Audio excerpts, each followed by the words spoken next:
All right, I think that we will get started. It is my great pleasure to be able to introduce Dr. Sohail Tavazoie from Rockefeller University, who will be giving our distinguished lecture today. Thank you, everyone, for coming.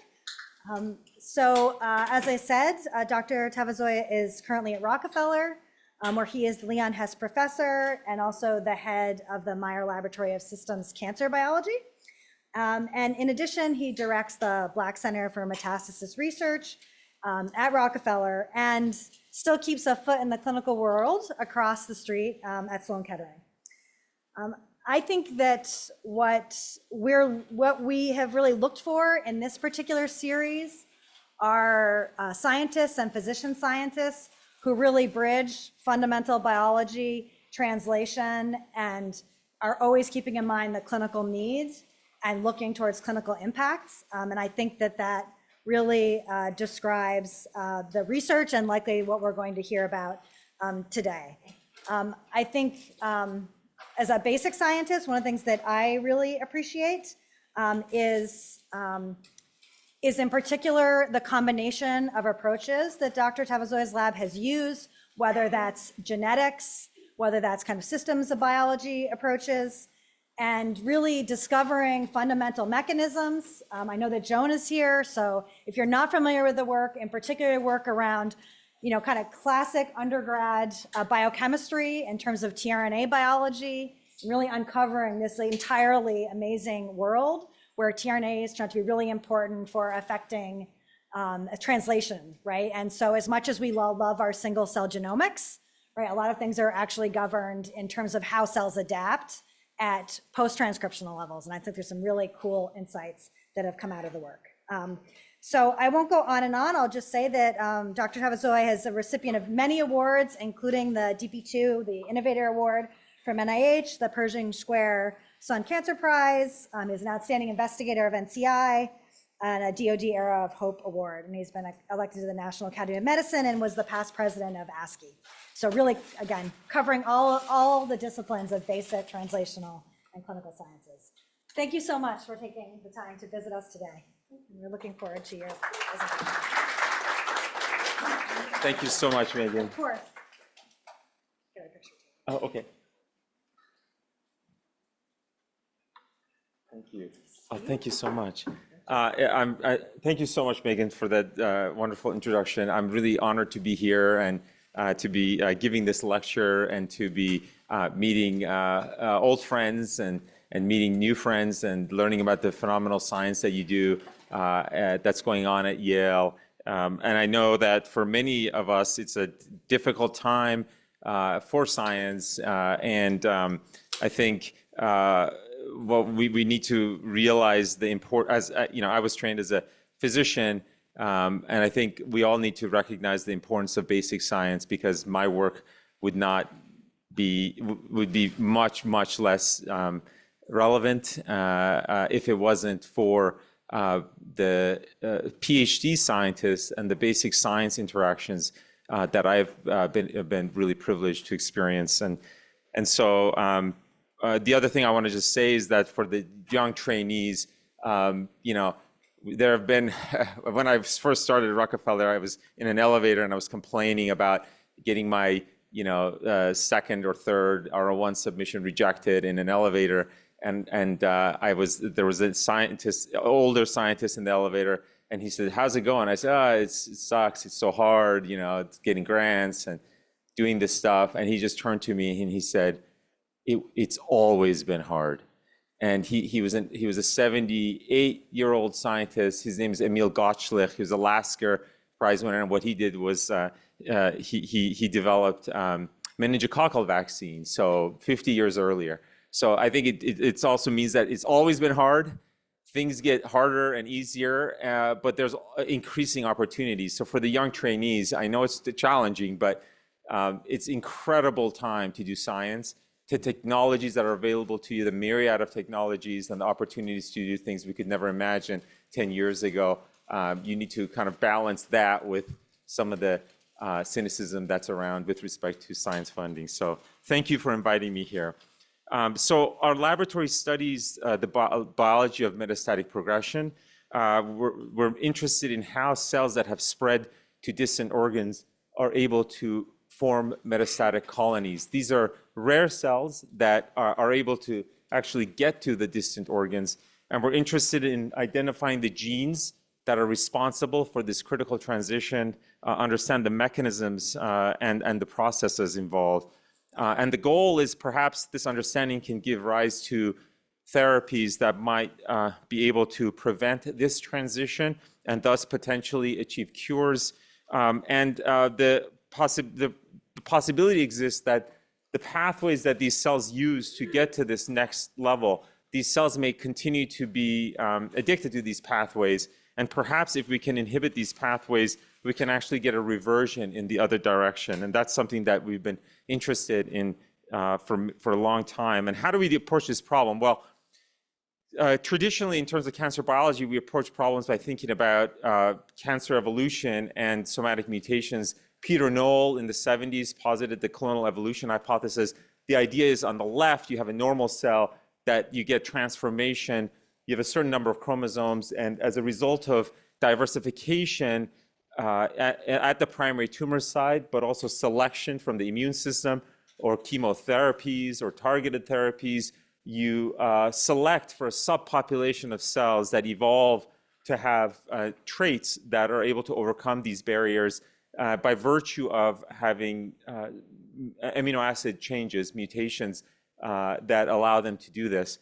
All of this is proven to be correct, and this is a major basis and foundation for cancer biology and target discovery.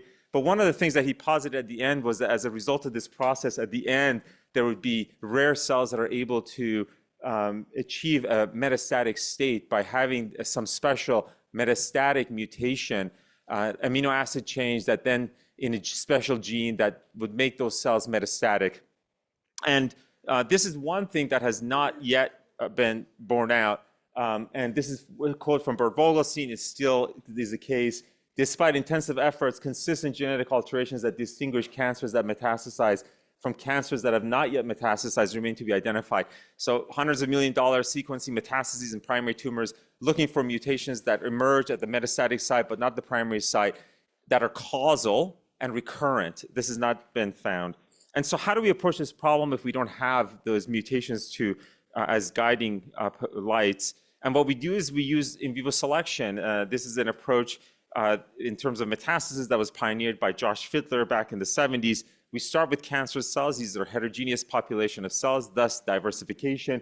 We can introduce these into the circulation of mice, expose these cells to similar microenvironmental pressures they're used to during human metastasis. And then we allow time to pass and we select for rare cells that are able to form macroscopic colonies, such as in the mouse below. And we compare that to mice which do not have macroscopic colonies. Those cells do not progress.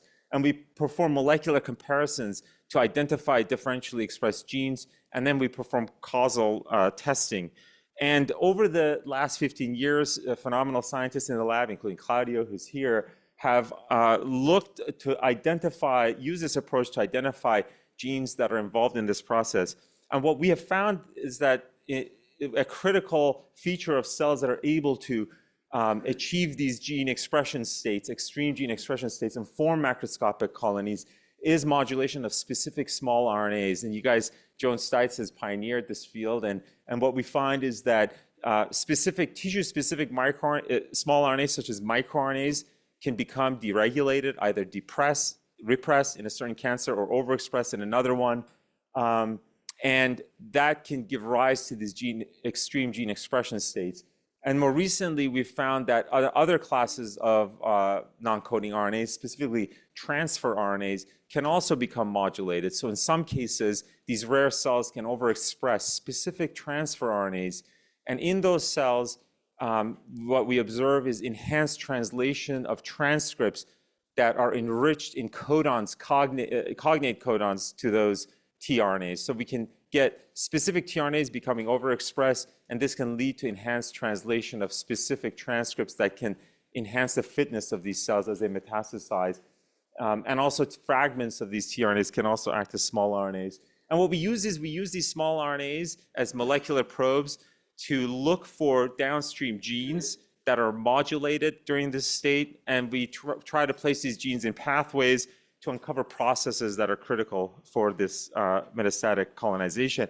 And when we started the lab, we decided to look at common cancers and breast cancer, colorectal cancer, and melanoma. And the idea was we would use these cancers because they represent distinct embryonic lineages. So mesodermal, endodermal, and ectodermal. And the idea was perhaps with time, we might find common genes that might be involved in this.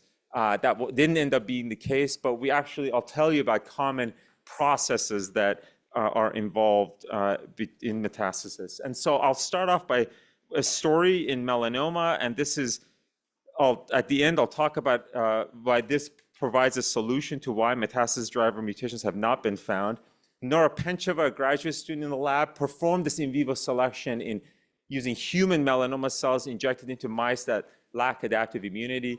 She was able to derive 4 highly metastatic sublines shown in magenta, and she performed microRNA profiling looking at over 800 microRNAs, and she identified 2 microRNAs that are recurrently overexpressed in these highly metastatic sublines relative to the poorly metastatic sublines. Then she asked, what do these microRNAs do? She places them into melanoma cells.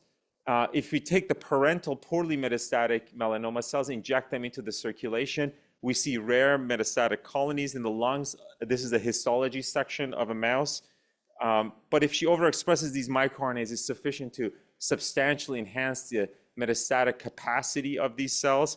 Conversely, if she takes highly metastatic melanoma cells that overexpress these microRNAs and she inhibits these 2 microRNAs, she sees substantial reduction in metastatic colonization. So these microRNAs are sufficient and required for enhanced metastatic colonization capacity.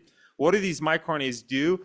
She places these microRNAs into the cells or inhibits their activity, and she found that each microRNA negatively regulates a number of transcripts stability when she looked at transcriptomic analysis.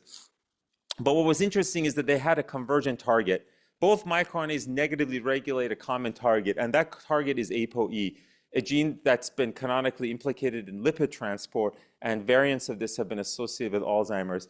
And using mutagenesis studies and epistasis experiments, she showed that these 2 microRNAs target ApoE, both in the 3' UTR and the coding sequence. These microRNAs promote metastasis in the tumor compartment, and they negatively regulate ApoE. And thus, ApoE is a metastasis suppressor in melanoma cells. But ApoE is not only produced by the melanoma cells, it's produced by the host. All of us have ApoE produced in the liver. Also, macrophages produce ApoE. This plays a role in lipid transport between organs. And so we wanted to ask about the role of host ApoE. So we switched to an immunocompetent melanoma model to do genetics. And what you can see is if we inject melanoma cells, B16F10 cells into these mice, we see macroscopic melanoma metastases. But if we inject the same melanoma cells into mice that are genetically inactivated for ApoE, we found about a 10-fold enhancement in metastatic colonization. So what that tells us a few things. One is that host ApoE is also a negative regulator of metastatic colonization. It tells us that it's extracellular ApoE, right? Because the host is producing it, the melanoma cells are injected, and the host ApoE is really acting on the melanoma cells. And ApoE is a secreted protein.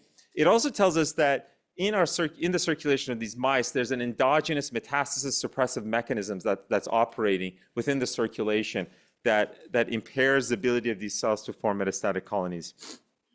So taking what I told you before and now, what we find is that in the tumor compartment and the host are producing ApoE that's suppressive for metastatic colonization. In the tumor compartment, microRNAs are selected to silence this axis, but the host or germline ApoE is always present and can continue to impair this process. But why is ApoE so critical? What we found is that the effect of ApoE is really high. We see a very high magnitude effect of this gene. And over the years, trainees in the lab have really answered this question, and it's because it's pleiotropic. That means it mediates multiple events, and it acts to suppress multiple pro-metastatic phenotypes. So we found that ApoE acts on an ApoE receptor called LRP1 on the melanoma cells to suppress their ability to invade through tissues. ApoE acts on another ApoE receptor called LRP8 to suppress the ability of melanoma cells to recruit endothelial cells into the primary tumor or in the metastatic site. And it acts on myeloid LRP8 receptors to modulate anti-tumor immunity. At the primary site, there's a selection for cells that silence ApoE, and cells that overexpress these microRNAs are able to silence ApoE. That de-represses these phenotypes and leads to enhanced metastatic colonization. Let me tell you about this last this third phenotype. And so all of you know, and Marcus Bosenberg is here, he's a leader in this area, that T cells release factors such as interferon gamma and granzyme to mediate anti-tumor immunity. It's how they kill cancer cells. But for over 100 years, we've known that in tumors, there is the presence of myeloid cells that have gone by a variety of names that can be suppressive, more recently characterized to be suppressive for anti-tumor immunity. And these cells people typically call them myeloid-derived suppressor cells. They come in different varieties. But these myeloid-derived suppressor cells can express immunosuppressive factors such as arginase, which can degrade arginine, which is critical for T cell metabolism and function. These MDSCs can also express PD-L1, that's a target for immune checkpoint inhibition. That can also suppress T cell responses. And we really don't have a good sense of why these myeloid cells accumulate in tumors. We do know that their abundance associates with reduced responsiveness to checkpoint therapies, targeted therapies, chemotherapies. And what we found is that these cells express the LRP8 receptor.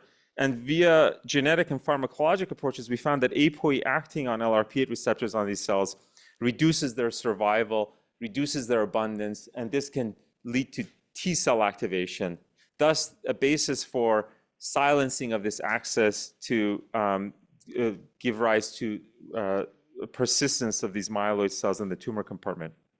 And so what's fascinating about ApoE is that within us, we have substantial germline genetic variation in this gene, okay? So Ben Ossendorf in the lab, who now heads his own lab at the Charité, became interested in this. So majority of us have a cysteine at position 112 and an arginine at position 158. This is the model of ApoE. It's 7-alpha helical protein. But some of us have two arginines at position 112 and 158. Those are people who carry the ApoE4 allele. That's associated with increased risk for Alzheimer's. Some of us have two cysteines at those two positions. That's protective for Alzheimer's, okay?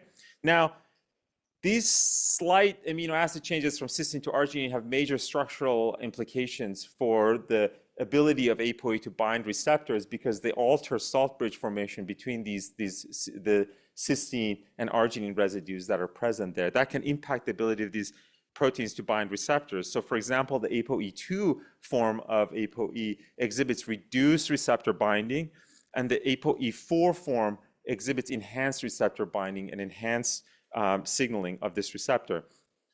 And so what Ben was interested in was asking, look, Nora has already shown that host-derived ApoE is critical. It's metastasis suppressive by acting on the melanoma cells.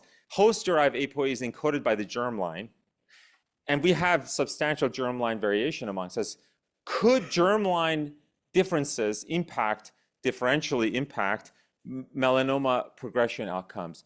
And so the experiment that was done was to take mice where the mouse ApoE is replaced by the human ApoE gene, and you either replace it with ApoE2, ApoE3, or ApoE4. These mice are identical. They differ from one another by either one amino acid or two amino acids. When you go from E2 to E3, one amino acid, E2 to E4, two amino acids. And what if we inject the same melanoma cells into these mice? And so this is the experiment. In gray, you can see these are the YUM melanoma lines that were kindly provided by Marcus Bosenberg for the entire community. And so in gray, you can see that these melanoma tumors grow at a certain rate. But if you implant the same melanoma cells into mice that are the ApoE2 genotype, the same melanoma cells, the tumors grow faster. But if you implant the melanoma cells into mice of the E4 genotype, the tumors grow slower. And this should make sense because, as I mentioned to you, if ApoE is suppressive for melanoma progression, ApoE2 is hypomorphic in binding these receptors, and we see enhanced tumor growth. It's less able to suppress melanoma progression. E4 is hypermorphic in binding the receptor, so it actually is more effective at repressing tumor growth. How about metastasis? If we take these two alleles that are hypomorphic or hypermorphic, and we use melanoma cells, the B16F10 that colonize the lung well, we see, again, differential effects where the E2 mice are exhibiting higher metastatic burden relative to the E4 mice. Now, this was kind of a major claim, and a student in the lab, Noma Adaku, wanted to test this using entire genetic approaches. So what I showed you was genetic with transplantation of melanoma cells, but what we did was now use Marcus Bosenberg's BRAF-P10 tyrosinase CRE model, where you're inducing activation of the most common oncogene BRAF V600E and tumor suppressor P10 in melanocytes via the tyrosinase CRE driver. You can get melanomas, but what Noma did was to cross these into E2, E3, or E4 human lines. And what was really cool was in the E2 model, now you start seeing metastases, and you can see that these are melanotic, dark pigmented lesions. And when she did the analysis, she found it was even more impressive than what Ben had found, that the E2 mice all have more metastases than the E4 mice. 4 of the E4 mice have no discernible metastases. And so, again, the germline genetics is dictating melanoma metastatic outcomes in these mice. And so this has all been studies in mice, but we've been studying the human germline variants. So what Ben did was now he was tasked to go look at the cancer genome atlas, where we have exome sequencing data on patients with high-risk melanomas. And the idea was this: typically we look at the somatic compartment as cancer biologists and oncologists, but the idea was, okay, go in there and ignore the somatic, just look at the germline, look at the normal tissue, the adjacent tissue, spit, whatever. And let's look at patients that have stage 2, 3 melanomas that are at risk for metastasis, and let's ask how do they do depending on their germline encoded ApoE status. And the finding was really remarkable. Again, this is publicly available. You can all go check this out and validate that it's true. In gray, you can see the survival of E3, E3s. That's the majority of us, 60% of us. In red, you see the people who carry 1 or 2 alleles of ApoE2, the hypomorphic variant, and you can see their survival is worse. E4 are the ones that are carrying a variant in the same gene, but it's hypermorphic, okay? And their survival is better. And we, at the time when we published this, another data set became online. This is the MD Anderson high-risk melanoma cohort. And when he did the analysis, he saw the same thing. So these variants are recapitulating what we see in the mice models. You might say, well, you already told us that ApoEs plays a role in Alzheimer's, but I want to emphasize that this is the opposite, right? E4, those are the patients, the blue lines, those are individuals that are at risk for Alzheimer's mortality and morbidity. They're surviving better with high-risk melanoma. E2 are the individuals that are protected against Alzheimer's. They actually have a longevity benefit. They tend to live about 4 years longer than the rest of us. But when it comes to metastatic melanoma, their survival is worse. And so what this shows us is that common genetic hereditary variants are predicting future outcome in a cancer, in this case, high-risk melanoma. And so in summary for this first part, I've shown you that APO is a critical metastasis suppressor gene, and we find that it inhibits multiple pro-metastatic phenotypes. This is just what we find. We believe there are more. We can only see what we can see. And cells that at the primary site are selected to silence ApoE by overexpressing these microRNAs, de-repress these phenotypes, and they can progress to metastasis. But the germline is also producing ApoE, and that's fixed by your genetics. Individuals who are born with a hypomorphic form of ApoE, ApoE2, that's akin to silenced ApoE. they tend to have higher, worse metastatic outcomes. Individuals that are carriers for E4, the hypermorphic variant, they have improved survival, and we've shown causality in mice that this variant is suppressive for metastatic melanoma. So we'll come back to Bert Vogelstein's point and the fact that we don't have metastasis driver mutations. And what I would posit is that, at least in melanoma, ApoE germline variants, the hereditary variants in the germline, are actually, we believe, metastasis regulatory variants. And I think as a field, we've been ignoring the germline when it comes to cancer progression outcomes. And that the metastatic potential of a cancer, in this case high-risk melanoma, precedes in the initiation of the cancer, and it's present at birth and can be inherited. And so we've been interested in ways to perhaps exploit this therapeutically. So many years ago, we thought about ways to increase ApoE levels in the circulation. ApoE is transcribed by a nuclear hormone receptor pair, LXR and RXR. The pharmaceutical industry had been developing agonists for liver X receptor about 20 years ago to activate another target gene of this pair that's involved in lipid homeostasis. That approach did not work out, and it was abandoned. But we obtained these compounds, these LXR agonists, treat our melanoma cells. We can increase ApoE, and we can increase ApoE in the host as well. And we can treat our mice with this compound, LXR agonist, and it can have metastasis suppressive effects on melanoma. And via a small biotech that I founded, conflict of interest, many years ago, we advanced this, another more potent version of this compound into clinical testing. This is currently in phase 1b studies. And this is, again, this is just an anecdote, but the clinicians have observed multiple examples of regression responses in a subset of patients, as well as reductions in MDSC levels.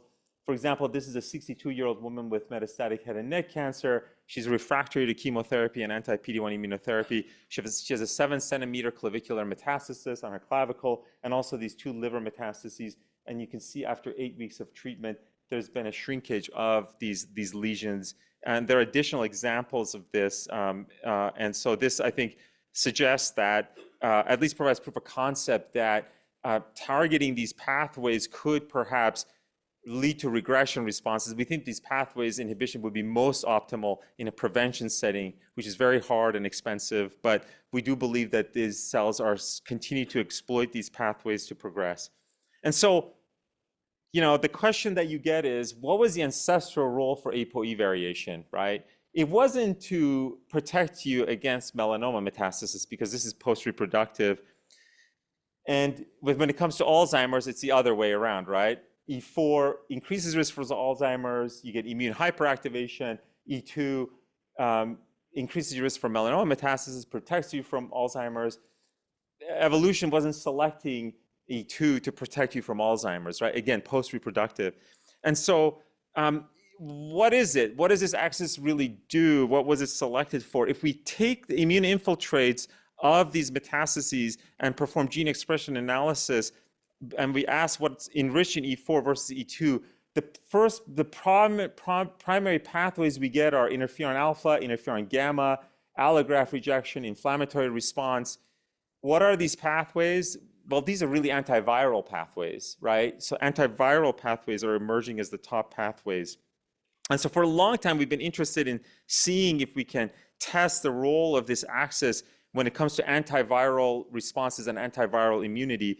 And when Ben was in the lab, the COVID pandemic provided us a way to do this, because it allowed us a way to access, we needed a large fraction of the population to be ApoE genotyped, being infected with the same pathogen, to really see if there's something here. And so we were able to obtain mouse-adapted SARS-CoV-2 from Charlie Rice, and Ben began infecting mice in BSL-3 and large collections of ApoE2, E3, and E4 genotype mice. And what he found is that, as we saw in the patients, older mice did worse in terms of their survival. Male mice did worse in terms of their survival upon being infected with SARS-CoV-2. And Ben and I had a bet. The question was, do we think E2 mice were going to do worse, or E4 mice were going to do worse? I said, I think E2 mice will do worse. It's immunosuppression. That's what we see in cancer. Ben said, you're wrong. It's E4 mice because they're hyperinflammatory. And the patients that are showing up in the ICU are hyperinflammatory, and that's what they're dying of. And when we did the experiments, of course, Ben was right. The E4 mice did worse. They get the worst survival, but I wasn't wrong. E2 mice also did worse than E3, so they were sort of in the middle. And so what's really cool here is now we have a disease context where E3 is doing better, and E4 and E2 are suboptimal. And then what we did was then look at the UK Biobank, and when we look at the human population in the UK Biobank, the large database that they had, over 10,000 patients were infected, you can see the same thing. The E4 homozygotes did the worst. E2 homozygotes did second worst, and the heterozygotes or the E3 homozygotes did better. And this is not an insignificant fraction of the human population. E2 and E4 homozygotes account for 3% of the human population. That's about 250 million people. And these findings were independently validated in the Finnish cohort, where they show an association between, also show an association of ApoE with survival in the large Finnish cohort. So we believe that when we think about selection, again, hypothesis, we believe that one selection for the emergence of E3 as the predominant variant. So the ancestral allele was E4, and E3 emerged 200,000 years ago, and E2 emerged 80,000 years ago. So it's our hypothesis that infection by viral pathogens trims at the edges, and that might contribute to E3 being the most dominant variant allele. And I think we can perhaps this also suggests that perhaps we need to view Alzheimer's as something that the relationship between Alzheimer's and enhanced infectivity and mortality with a viral infection as perhaps a virally associated disease. And we're not saying it's SARS-CoV-2 specific. We believe lots of viruses require this interferon pathway. And so I've shown you that when we use molecular biology, Nora was able to identify ApoE using molecular approaches. And then because ApoE had common germline variation, we're able to test the hypothesis whether hereditary genetics could associate with a high-risk melanoma. So we got very lucky there. And so when Ben May came to the lab, and the idea was, could we actually use human genetics in another cancer to identify another variant that might play a similar role in affecting metastasis? And so what Bin did was to say, okay, we don't have enough statistical power to do this, because when we look at the data sets, we need a large data set. So we started with breast cancer. It's a highly prevalent disease, and we have a lot of data in terms of sequence data, but we still have too much genetic variation. So we started to learn from ApoE. What is it about ApoE? ApoE is a secreted protein, thus it can be a source of communication between the host and the cancer compartment. ApoE we have substantial germline genetic variation in ApoE, so we were focused on variants that had high allele frequencies, so we could have good statistics. And also, it already is associated with a disease, a priori increasing the odds that it may also play a role in another disease. So we limited our analysis to such variants in such genes that could perhaps play a role. And what Bin did was he took two breast cancer data sets, the TCGA and Bertuzzi cohort, and asked, in both data sets, are there any variants that associate with survival outcomes? And he identified 8 variants in 8 genes that associated. Again, this is pure association, no causality. And what I'm going to tell you about is one of those genes that our attention was drawn to, and that's PCSK9. And that is a gene that's associated with cardiovascular disease, hypercholesterolemia, and a gene that for which we have antibodies that are used in patients that have extreme hypercholesterolemia. The variant in PCSK9 we identified has modest effects on hypercholesterolemia, and that's what we studied. So what you can see here is that he identifies a pathogenic SNP in PCSK9. On the upper left, that's the distribution of this allele. The ancestral allele is the SNP in blue. It looks like in the human population, the ancestral allele has been replaced largely with this pathogenic allele. And within the Caucasian population, 70% of individuals are homozygous for the pathogenic allele. If we look at these data sets, the pathogenic allele shown in orange, survival in the TCGA breast cancer data set based on germline, this germline STIP, is worse. We see the same thing in Bertucci. And now we look at two independent data sets, the Dutch cohort, we can see worse survival outcomes. And in the Nick Zainal cohort, this is a British cohort, we see worse survival outcomes. Majority of these data sets majority of the patients in these data sets are European ancestry. So that's something to keep in mind. The other thing to keep in mind is that this allele is fixed in the Asian population. Therefore, it's uninformative in the Asian population. We can't say anything about the Asian population. You can see that up there. And so the variant that we found in PCSK9 associates with modestly increased cholesterol levels, very subtle in the human population. So thus it's hypermorphic. It's a hypermorphic allele. So what we did was to genetically inactivate PCSK9 using CRISPR and introduce breast cancer cells, different types of breast cancer cells into these animals. And we see that there's a substantial reduction in metastatic colonization when you genetically inactivate PCSK9. On the lower left, we can implant these cells into the mammary gland and look at orthotopic metastasis. We see the same effect. PCSK9 is a promoter of breast cancer metastasis. We can use an entirely genetic model, the MMTV polyoma middle T model, where you're expressing the polyoma middle T gene, which is oncogenic, in the breasts, and we're either having wild-type PCSK9 or genetically null PCSK9, and we see the same effect.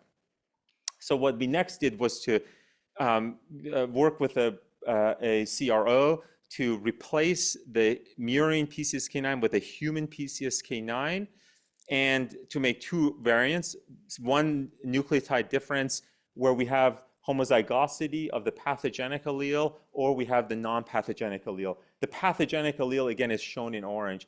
When we compare metastasis in these two models, we see that the mice that have the pathogenic allele have worse survival, higher metastasis than the non-pathogenic allele. We were really fortunate to be able to find a collaborator in Sweden. Her name is Helena Jernström, and her focus is on breast cancer. Over the years, she's collected a very large data set of early stage breast cancers, which are well annotated and for which she has updated survival outcomes, and we can look at confounding variants and stuff. So we did is to do a blinded analysis. We gave her the SNPs and we said, could you look in your data set to see if these variants have any association with metastatic survival outcomes? And what she found that indeed, the pathogenic variant after 15 years, women with early stage breast cancers who were homozygous for the pathogenic variant, they had a 22% likelihood of metastatic relapse at 15 years. Women that were not homozygous for the pathogenic variant had a 2% risk of metastatic relapse. And so this is the fifth cohort in which we've shown a role for this germline variant in survival outcomes. Because this is a secreted protein, and pharmaceutical companies have developed antibodies for it to treat recalcitrant hypercholesterolemia. So what we can do is we can inject these antibodies into these mice. These antibodies are now generic. And what we can do is we can inject these antibodies into mice, and we can see similar reduced effects on metastatic colonization using 4T1 model, EO771 model, the spontaneous model, colonization model, and also the genetically engineered model. So what does it do? What is PCSK9 doing? We know that PCSK9, the way it affects cholesterol is by binding to the LDL receptor and leading to its degradation.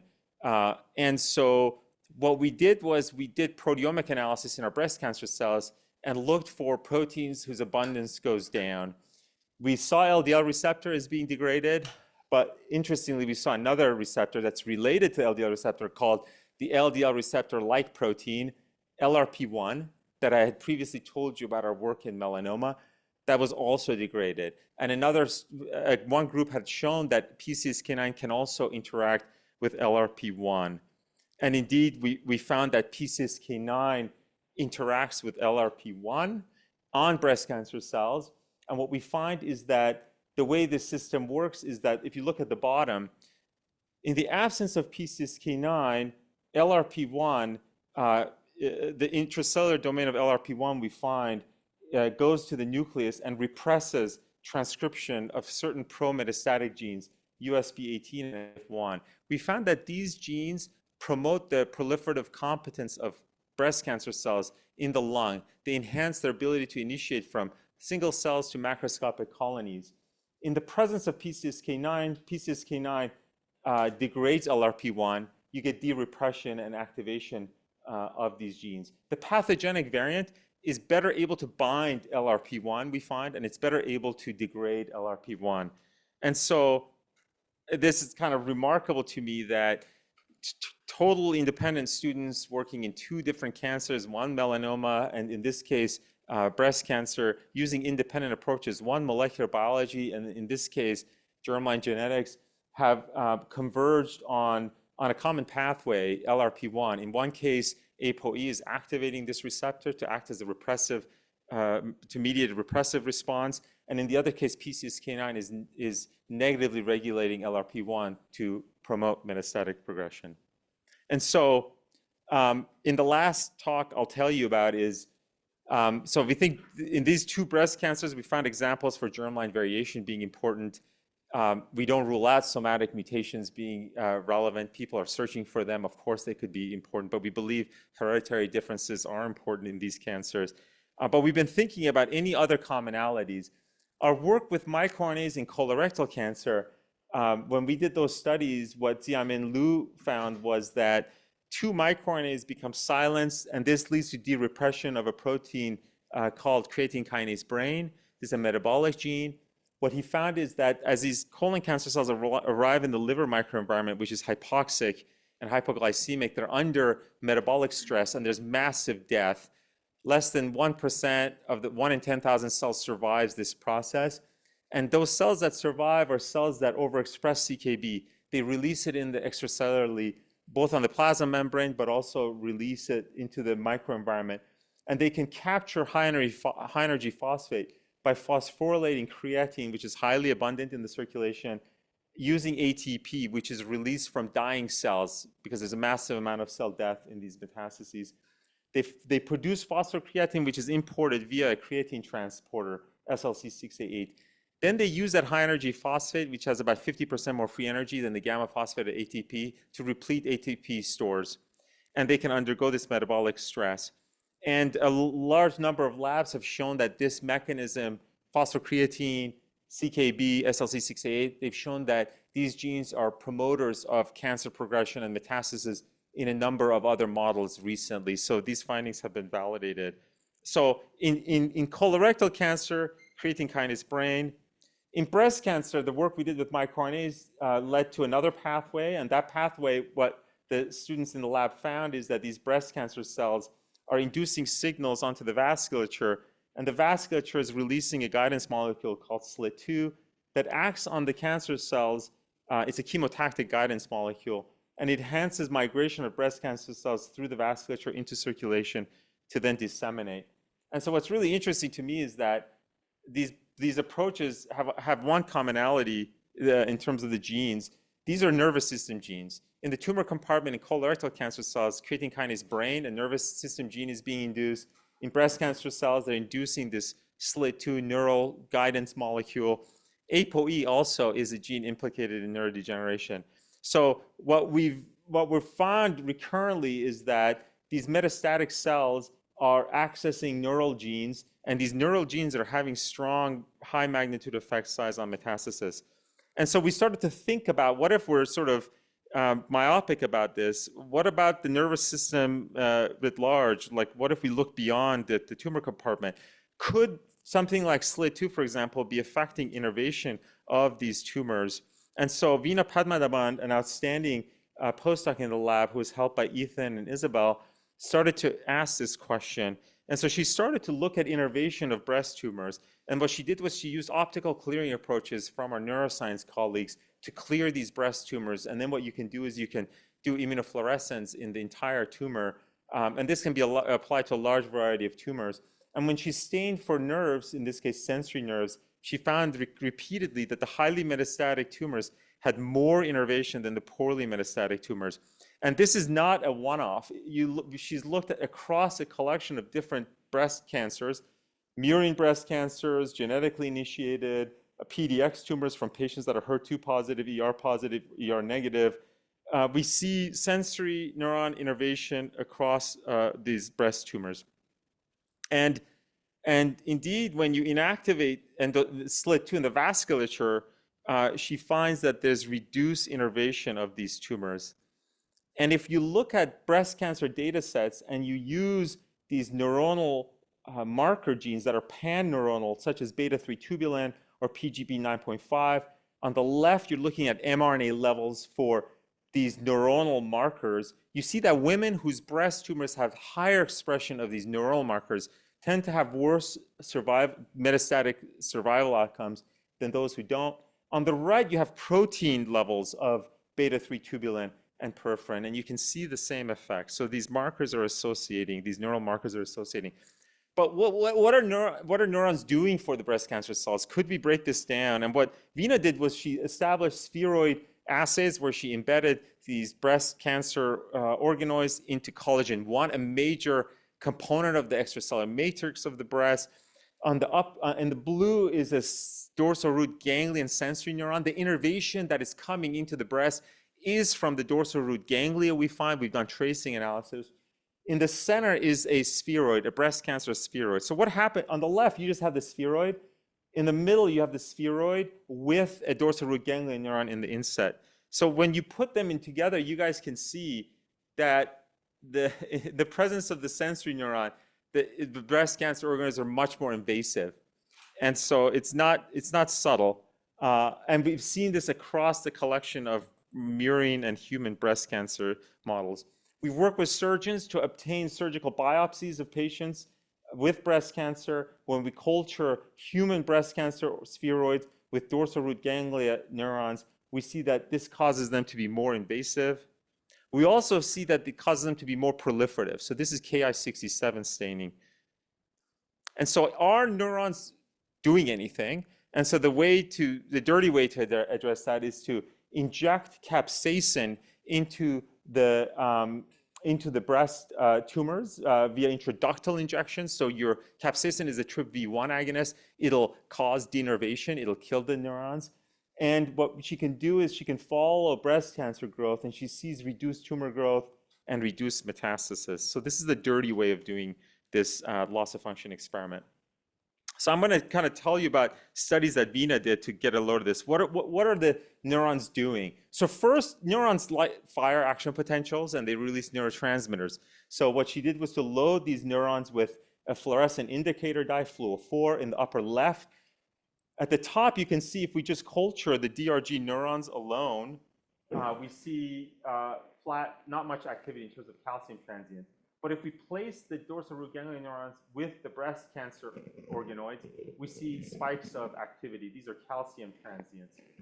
And then these are the roster plots, just the neurons themselves, neurons plus the cancer cells. So the neurons, the cancer cells are releasing some signal that we don't know what it is. It's enhancing calcium transients in these neurons. What do calcium transients do? They lead to release of neurotransmitters.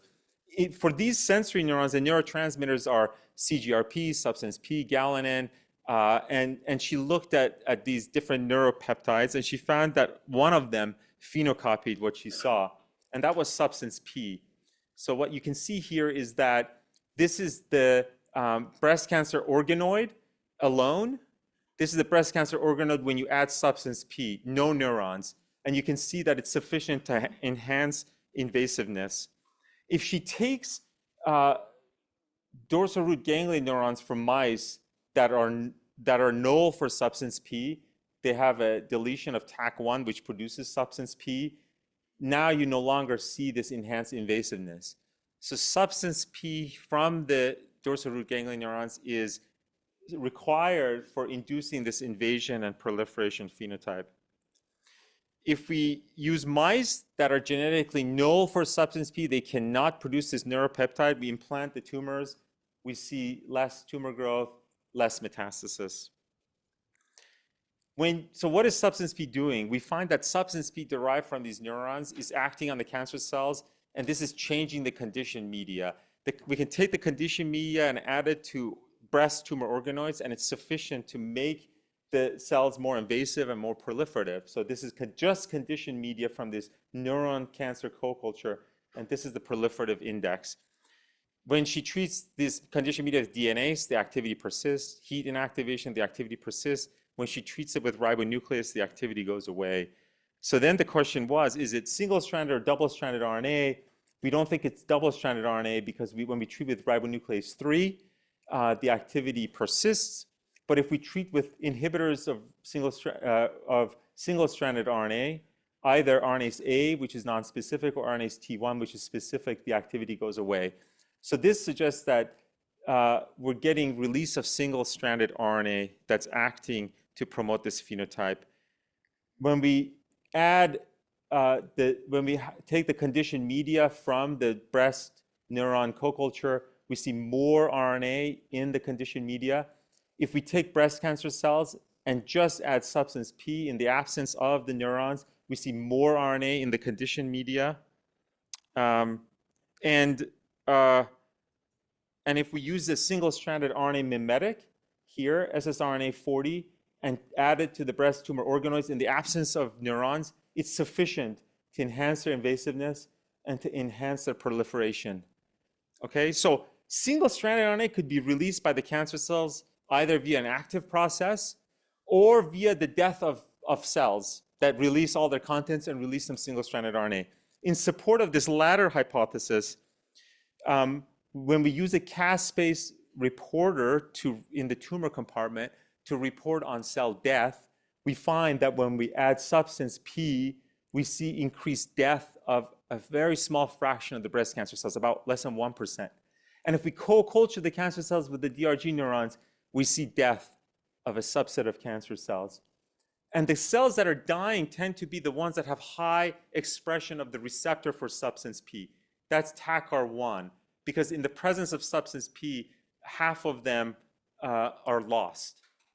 So this is a little complicated. I'm telling you that substance P and these neurons are promoting cancer progression phenotypes, promoting invasiveness and proliferation.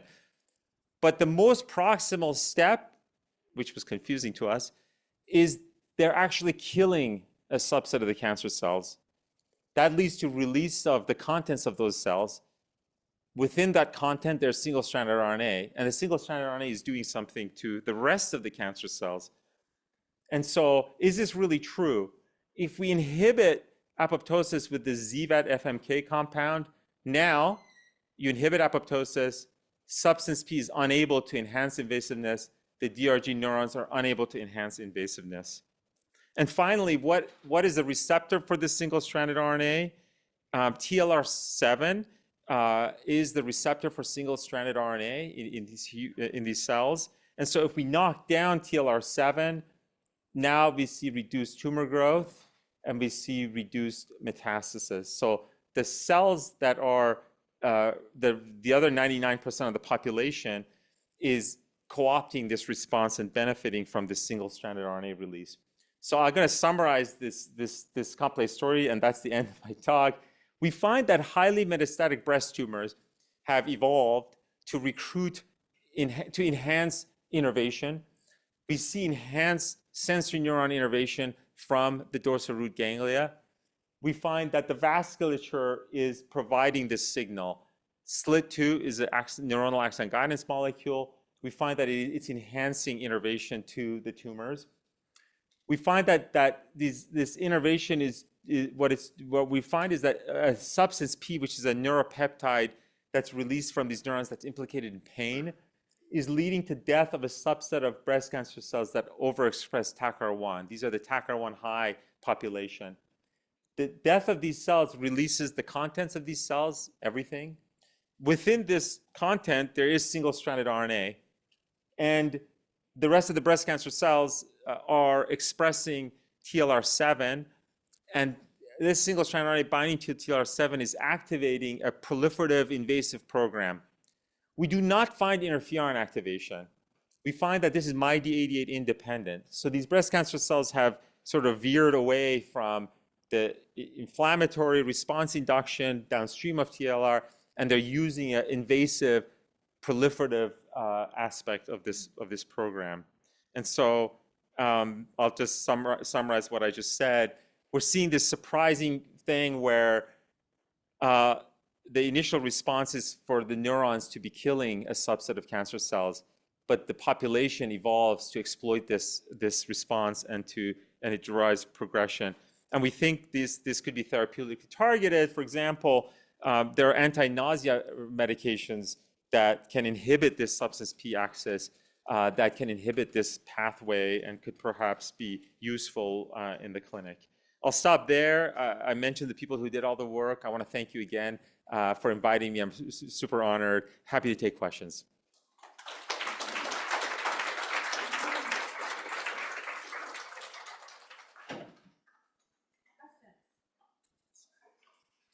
So the last part of your talk, cell death promoting metastasis phenotype. Yeah.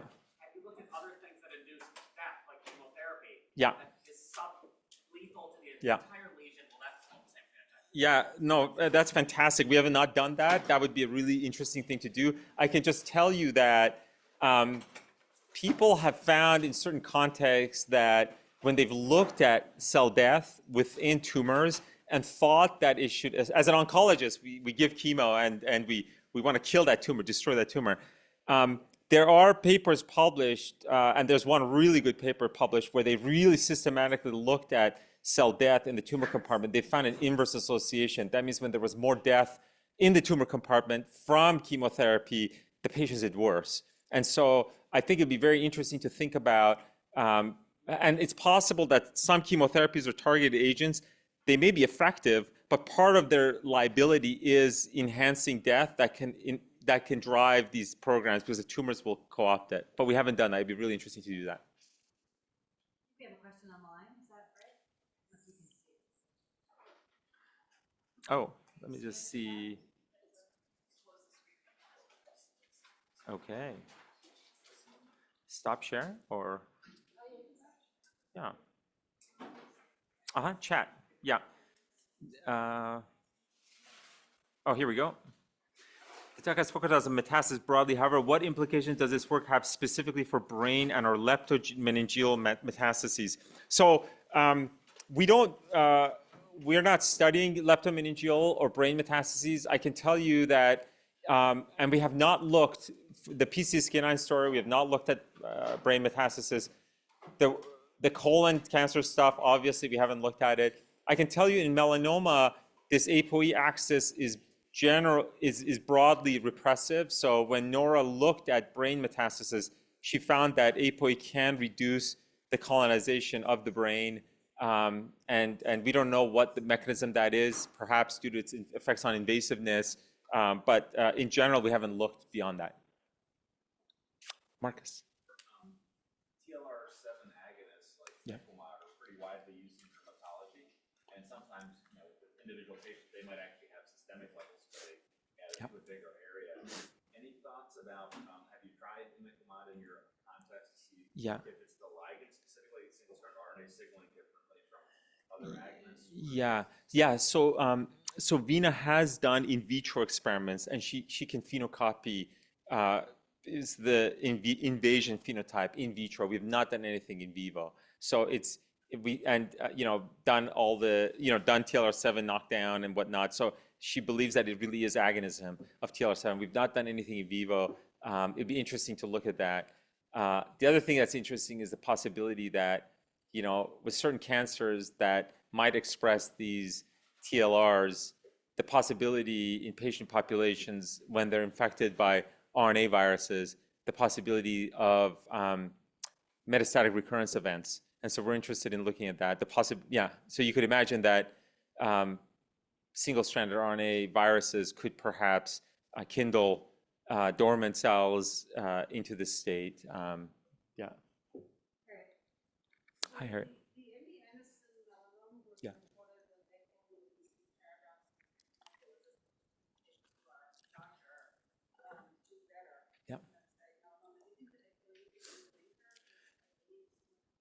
I have no idea. We have not looked at that. I mean, there's some association clearly with ApoE4 patients tend to have some metabolic syndrome. So that would go in the right direction. So could this be contributing to that? It's very possible.